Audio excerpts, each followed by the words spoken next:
She was in my kitchen heels, clicking on the tile, rifling through my cabinets like she owned the place. And I wasn't even home. I was 12 miles away, staring at the live feed on my phone while my canine partner Rex stood perfectly still, waiting for my command. That was the moment I realized just how far Karen Whitaker, our HOA president, was willing to go to control my life. I'm Michael Reed, and I live in Greenfield, a quiet little community that was supposed to be about peace and safety.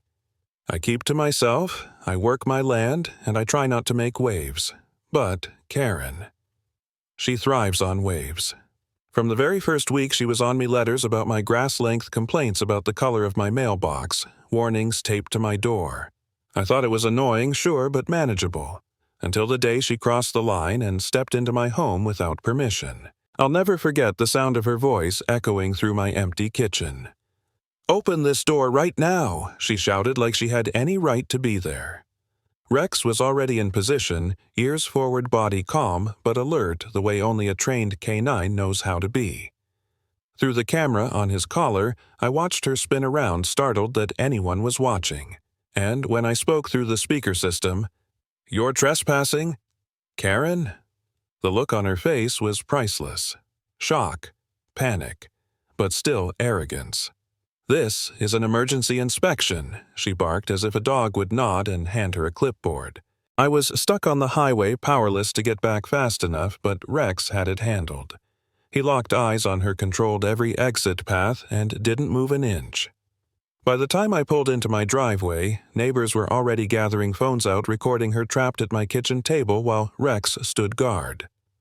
Sheriff Hayes arrived just as I did, and the whole circus became official. Karen tried to flash paperwork from something called home guard inspections, but Hayes saw right through it. Fake seals, a phone number that went to voicemail, a website that didn't exist.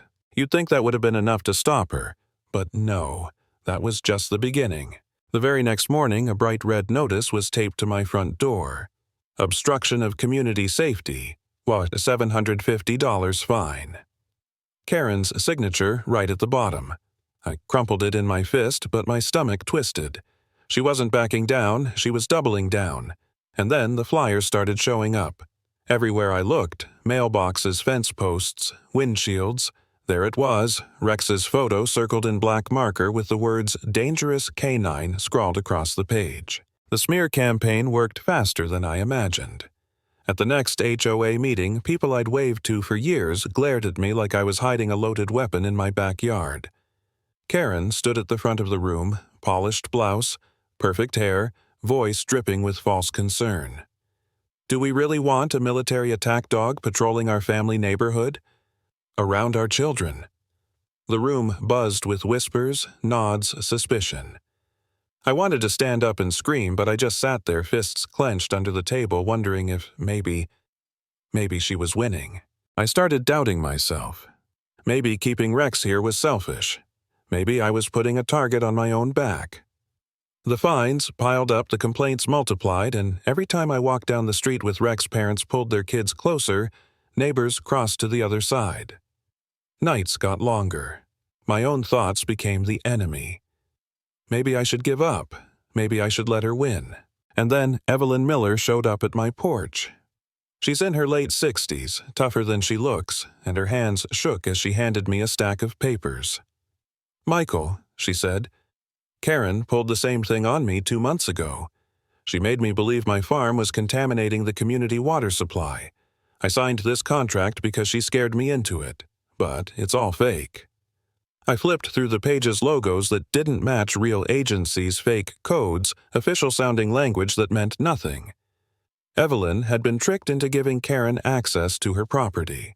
Rex sniffed the documents, then moved to the fence line, nose twitching.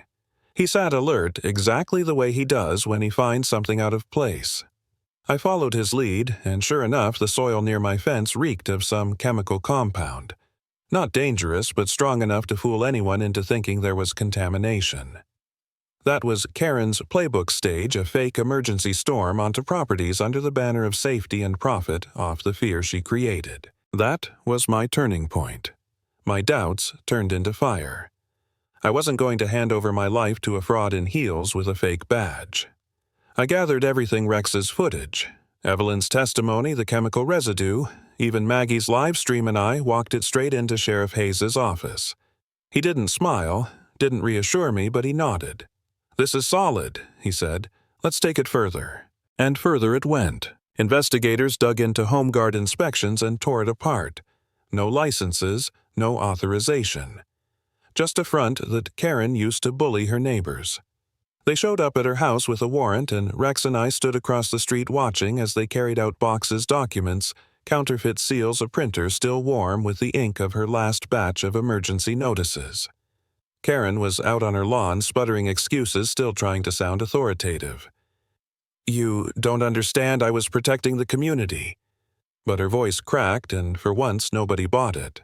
I'll never forget the sight of her face when Hayes read her the charges: trespassing, forgery, fraud. All those months of smugness, of belittling, of trying to turn my own community against me collapsed in seconds. The same neighbors who once crossed the street to avoid Rex stood behind me, phones in hand, recording her fall.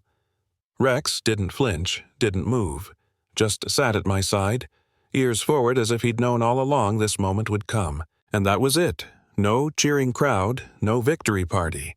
Just silence on the street as Karen was led away, and me standing there, one hand on Rex's shoulder, breathing for what felt like the first time in months. Sometimes the only way to shut down a bully is to let the truth do the talking.